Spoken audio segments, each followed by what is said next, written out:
Pull the light shield up and cut to required size.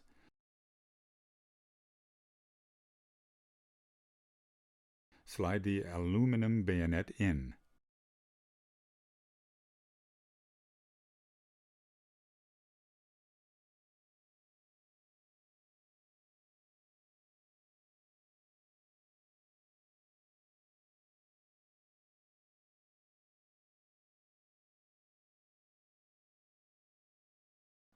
When ready, add the extension module along with the top trim spacers and install the clamps.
If adding extension modules side by side, replace the existing double clamp with two individual variable clamps.